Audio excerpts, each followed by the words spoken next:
তো এক কাপড়ে চলে আসছো। এগুলো হচ্ছে আমার শাড়ি, এখন থেকে তোমার।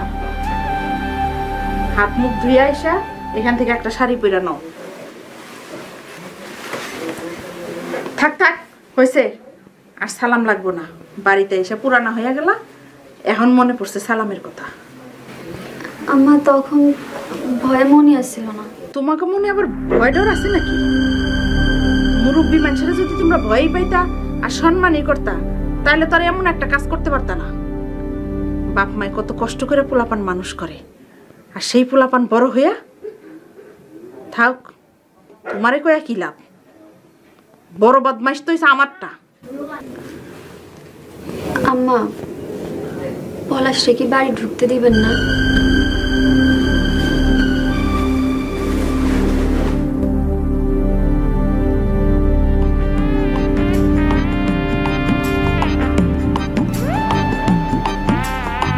তুই কোনো চিন্তা করিস না, তোর চিকিৎসা আমি করুমই করুম। হ হ, কান্দিস না।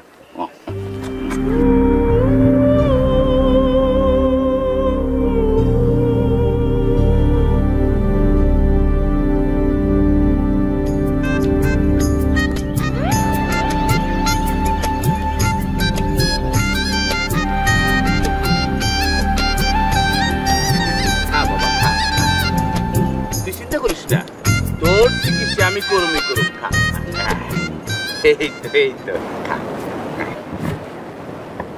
আরে গরু দুলাভাই, থুকু থুকু থুকু, গরু ডাক্তার দুলাভাই। পলাশ, তুই আমার লগে ফাইজলামি করবি না। ফাইজলামি করলে তোর কানের নিচে একটা থাপ্পড় দেবো। সরি সরি দুলাভাই, কিন্তু তুমি বাড়ি না যে এনে কি করতেছো? তোর বোন রাত করে আবার চলে আসছে তোর বাড়িতে। কি করবো, আমিও পিছন পিছন আইলাম।